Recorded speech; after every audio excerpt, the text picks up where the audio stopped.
एडिनोइडाइटिस या adenoid hyperplasia, ये एक ऐसा कंडीशन है जिसके बारे में पेरेंट्स को काफ़ी कम पता होता है, बट इसके सिम्टम्स उनके बच्चों में बहुत ही कॉमनली देखे जाते हैं।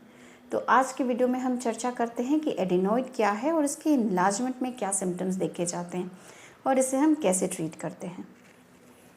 नमस्कार, मैं डॉक्टर कृति सिन्हा, कान नाक गला रोग विशेषज्ञ, सत्या INENT केयर, हरमू रांची से। तो क्या है एडिनोइड? एडिनोइड एक तरह का टॉन्सिल के जैसा ही एक लिम्फॉइड ऑर्गन होता है। जो हमारे गले में जो हमारा टॉन्सिल्स होता है उसी के जैसे ये नाक के पीछे पाए जाने वाला एक लिम्फॉइड ऑर्गन है, जिसका काम होता है हमारी प्रतिरोधक क्षमता को बढ़ाना या जो हमें डिजीज़ या बीमारी से फाइट करने में मदद करता है। तो छोटे बच्चों में ये बहुत कॉमनली देखा जाता है, क्योंकि छोटे बच्चों में बार बार सर्दी खांसी बुखार की समस्या बहुत जल्दी होती है। तो ये जो नाक के पीछे एक जो मांस जैसा पाया जाता है उसका इनलार्जमेंट हो जाता है बीमारी से लड़ते लड़ते। अब इसके सिम्टम्स क्या क्या होते हैं? तो इसके सिम्टम्स में बहुत कॉमनली देखा जाता है कि अभिभावक या गार्जियन जो है वो कंप्लेन करते हैं कि उनका बच्चा मुंह खोल कर सांस लेता है, या नाक से उसके सांस लेने में परेशानी होती है, या बच्चे का नाक बार बार बहता रहता है, या बच्चे को कान में दर्द बार बार होता है। बच्चे अक्सर कम सुनने की भी शिकायत करते हैं।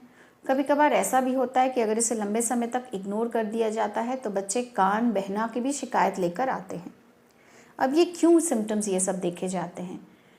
क्योंकि नाक के पीछे जो ये मांस है उसमें सूजन आ जाता है, तो नाक और कान को जो एक ट्यूब कनेक्ट करता है, जिसे हम यूस्टेशन ट्यूब बोलते हैं, वो बंद हो जाता है, वो ब्लॉक हो जाता है, जिसके कारण जो एयर प्रेशर है कान में और गले में इक्वलाइज नहीं हो पाता, जिसके कारण कान के जो पीछे वाला भाग है या कान के पर्दे के पीछे वाला भाग है उसमें पानी जम जाता है, जिसके कारण बच्चे को कान में दर्द के एहसास होता है।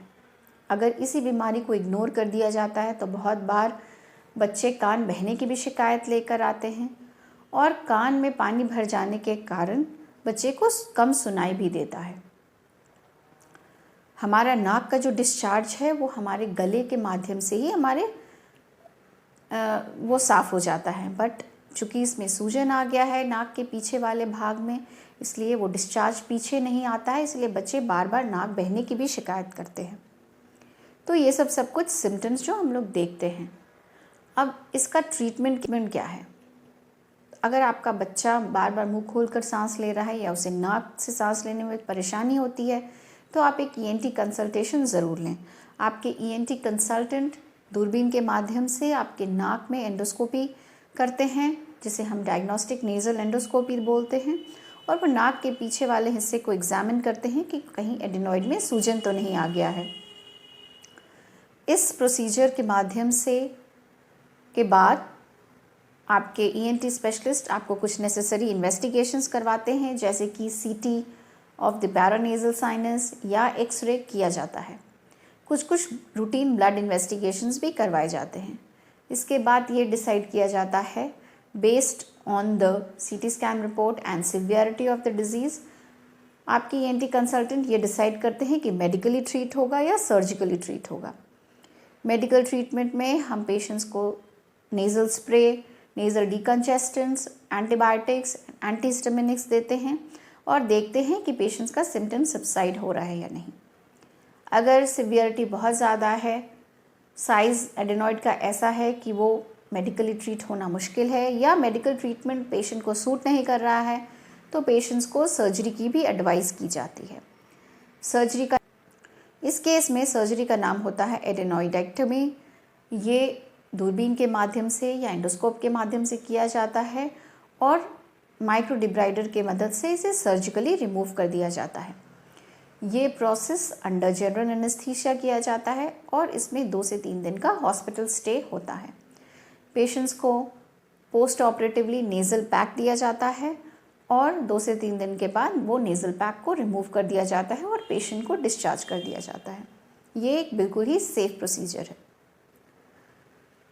इसमें किसी भी बीमारी में ये सबसे इम्पॉर्टेंट होता है कि आप उसके सिम्टम्स को समझें और सही समय पे उसका इलाज करवाएं, क्योंकि कई बार ये भी देखा जाता है कि पेशेंट्स को अगर इग्नोर किया जाता है तो छोटे बच्चों में सिस्टमिक कॉम्प्लिकेशंस जैसे कि लंग्स की परेशानी, जिसे हम पल्मोनरी हाइपरटेंशन बोलते हैं, ये भी डेवलप करना शुरू हो जाता है।